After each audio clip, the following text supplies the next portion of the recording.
So generally, the first thing that comes to our mind is when you integrate a particular function. Now, suppose if you are integrating a particular function, generally the question is, what does that represent? So if you have a function, let's say f of x, and you're integrating from the certain limits, let's say definite integration.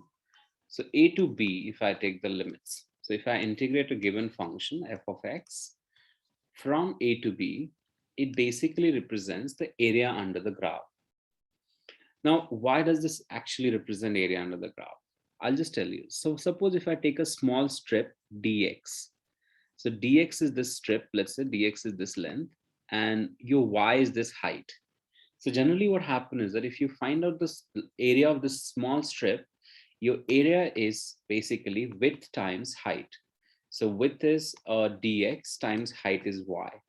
And since you know the integration gives the area over the entire given limits, so if you put the integration, it accumulates all the rectangles, so many rectangles that you can draw here, but you don't need to analyze that deeper. You just simply remember that integration is basically an expression it gives you the for the area under the graph. Now, these are the conditions applied. Like when I say integration gives you area under the graph, it doesn't mean that it will always be the area under the graph. Now, simple example first I want to give it is, let's say I have a function. Function is y equals to e to the power of 3x, let's say. And I wanted to find out the area bounded by e to the power 3x from x equals to 0 to x equals to 2 and x-axis and the curve. So in short, x equals to 0 is this, x equals to 2 is this out here. And what I'm looking at is, I wanted to find out this area under the graph.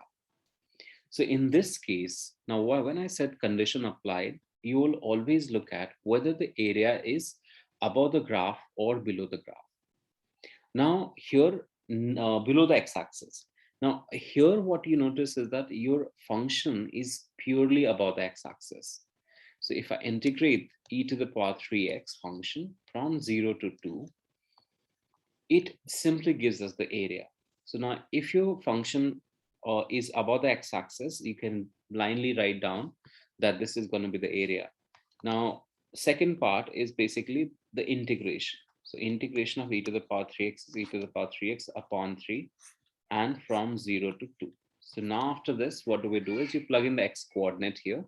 So it becomes e to the power 6 upon 3 minus e to the power 0 upon 3. So you put the answer, like you put the limits. So this basically is e to the power 6 upon 3 minus 1 by 3 as the answer in exact form. Now, the certain thing that we need to be careful is that whenever you're calculating the area under the graph, remember, number one is look at if the a part of the area is below x-axis or above x-axis. If it's above x-axis, then you can just remember this method, like you don't need to worry about anything. But if part of the graph is below x-axis and above x-axis, like for example, if your function is something like here, let's say this is a graph of y equals to sine x function. And I have been asked to calculate area bounded by the sine x function from 0 to 2 pi. Now, since we all know that, if I integrate the sine x function, let's see what happens if we integrate directly from 0 to 2 pi. So I'm going to get this answer as negative cos x, since integration of sine is negative cos. Put the limit 0 to 2 pi and see what do we get. So we'll get negative cos of 2 pi minus negative cos of 0.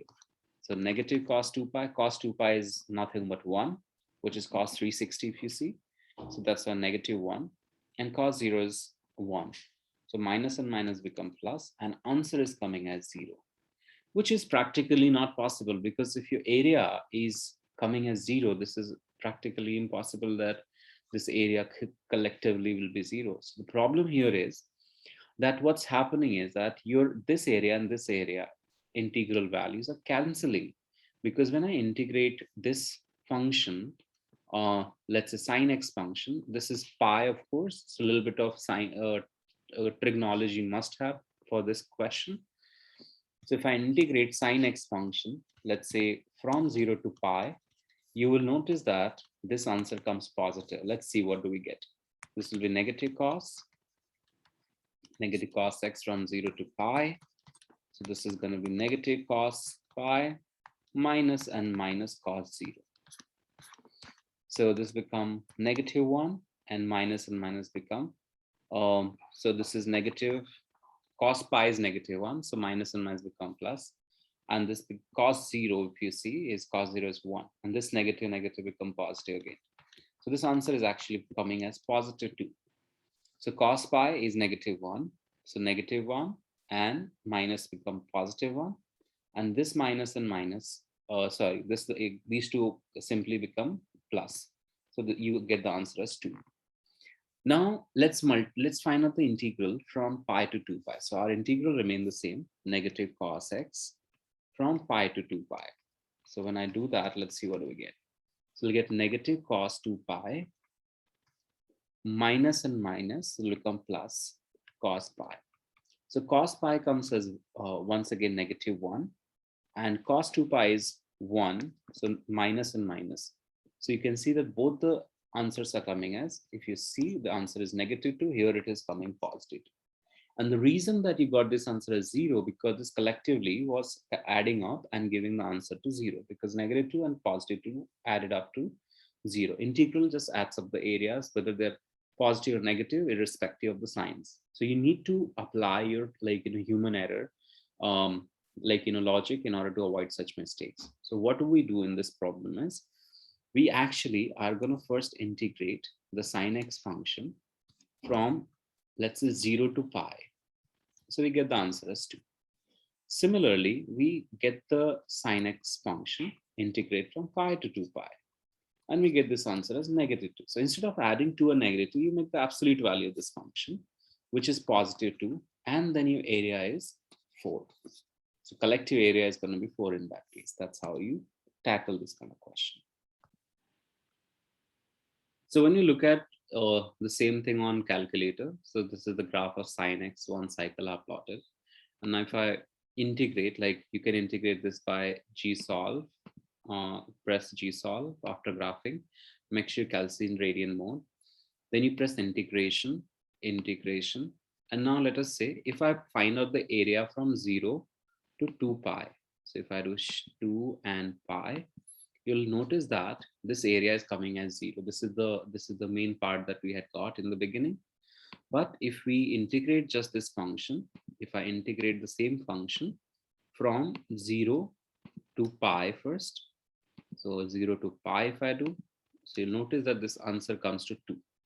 So 0 to pi, lower value is 0, upper value is pi. It could give me the answer as 2. So this answer is 2. And so this will be also 2 by symmetry. So you can simply say area is 4. Or you could have done is, you could have plotted the absolute value of the function. So you could have just run up absolute value, option, numeric, absolute of the sine x function. So your graph basically become entirely positive. So you don't need to worry about now the negative part. Now here, if you integrate the function, like from 0 to 2 and pi, you will get the correct answer. So 0 to pi, if you integrate here, you can see its answer is coming as 4. So this is the difference in the positive areas and negative, like some part of the graph where it is above x-axis, some when it is below x-axis. So here the first part is, we got to sketch y equals to x square plus 4 first. So let's just get that done. So y equals to x square plus 4 graph is something like here. So this vertex is at 0, 4. So that's the first part. Find the equation of tangent and normal at x equals to 2. So when x is 2, approximately, this is how the tangent is going to look. And the normal is something like this. So first we do dy by dx. So dy by dx is 2x. Then you plug in x as 2 here. because I'm calculating the tangent and normal at 2. So it's important to have both x and y value first. So when x is 2, your y is going to be nothing but 8, because if you plug x is 2 here, 2 square is 4, 4 plus 4 is 8. Then you're getting the slope of tangent, dy by dx is slope of tangent, which is going to give you 2 times 2 here, which is 4 again. So equation of tangent is going to be y equals to 4x plus c. Substitute this coordinate, x is 2 and y is 8. So 8 equals to 4 times 2 plus c. And you get c equals to 0. So equation of tangent is basically y equals to simply 4x. Now for normal, we are going to just take a negative reciprocal of the slope. So you get negative 1, 4 x plus c. Plug in x as 2 and y is 8. So 8 equals to negative 4 times 2 plus c. So it'll become 8 plus half equals to c. So c is nothing but 17 over 2. C is 17 over 2. So equation of normal is y equals to negative half x, negative 1, 4 plus 17 over 2.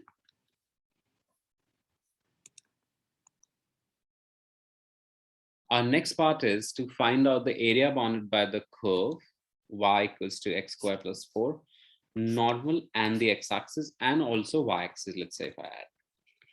So basically I have to calculate this particular area. I have to find out this entire area that is bounded by the curve y equals to x squared plus 4, the normal, x-axis, and the y-axis. So in this case, first thing what we do is we are going to integrate x squared plus 4. You can see that this area is straight away area below the first curve. This part, which is area below the curve x squared plus 4. So here you need to divide this in two parts, this area of below the curve and this triangle area. So if I integrate this from 0 to 2, I'll get this area bounded by the curve and the x-axis and the y-axis. So that this is going to be x cubed over 3 plus 4x from 0 to 2. Plug in x coordinate as x is 2 here, so it'll become 2 cubed upon 3 plus 4 times 2. And this becomes 8 upon 3 plus 8. So this is going to be 32 upon 3. So this area is basically 32 upon 3. Next is to calculate area below the line. Now there are two things you can do in this case. Is you can integrate the area below area of this equation, integrate this equation from 2 to this coordinate. Now we need to get this coordinate first. So to get this coordinate, we need to equate the equation of normal, negative 1/4 x plus 17 over 2 to 0. Solve for x. So it'll become 1/4 x equals to 17 over 2. So this is going to be x equals to nothing but 34. So this answer is going to be where it cuts, basically 34. Now, next part is to actually look at the area of triangle. Now, area of triangle, I prefer to do with half base times height. So since height we know already is 8 of this triangle and base is 32. So area is half base times height. So base is 32 and height is 8. So you just multiply this out. So 32 times 4, whatever answer you get, add with 32 by 3, and that's your area. So this question is basically y equals to cos x plus root 3 sin x. And what we have to get is basically the coordinate of A and coordinate of B. So these are the two coordinates that we have to get. So for coordinate of A, basically you do cos 3x plus root 3 sin 3x equals to 0. So you get cos 3x equals to negative root 3 sin 3x. So you're going to get tan 3x equals to, so if you do bring cos here and divide it other side, you get negative 1 over root 3. So tan 3x is negative 1 over root 3, and we have to get the value of x. So if you simply use basic either calculator you can use, or you can just use basic unit circle. So when you're using your basic unit circle, tan is negative in the second quadrant and in fourth quadrant. So here I'm going to find out this angle is pi by 6, which is 30 degrees. So actual angle will be 5 pi by 6. This answer will be 5 pi by 6. So tan 3x, so 3x value is 5 pi by 6. That's the first answer, which I also want because that's the coordinate of A. So x will be 5 pi by basically 18. That's the value of A is. Now for part B, to get the coordinate of B, we basically need to apply the concept of maxima minima. So here you notice that this is the derivative. Here it will be 0. So you do derivative cos 3x, which is negative sine 3x times 3 plus root 3 cos 3x times 3 equal to 0. So you're going to get sine 3x. If I move to the other side, it will become 3 sine 3x equals to 3 root 3 cos 3x. So 3 and 3 cancel. You'll get tan 3x equals to root 3. So to get the value of x here, what we're going to do is first make sure that understand where is the tan positive. So it's positive in first and third quadrant. So the base angle is 60 degree, which is pi by 3. So 3x is pi by 3. So x is going to be pi by 9. So this coordinate is pi by 9. This coordinate is pi by 18. So these are the first two subparts basically. So this is how you do the first two subparts. So to get the bounded area, basically we are going to integrate the function from pi by 9, which is the coordinate of this point, to 5 pi by 18, this coordinate. So 5 pi by 18, and the function is cos 2x, cos 3x plus root 3 sine 3x. Now, cos 3x is sine 3x upon 3 plus root 3 integral of sine 3x is negative cos 3x upon 3, and then put the limits as pi by 9 and pi by 18. And if you simplify this answer, the answer is going to be 2 by 3. Since the calculation is big, I'm not simplifying it. Just make sure that put the values correctly and get your answer.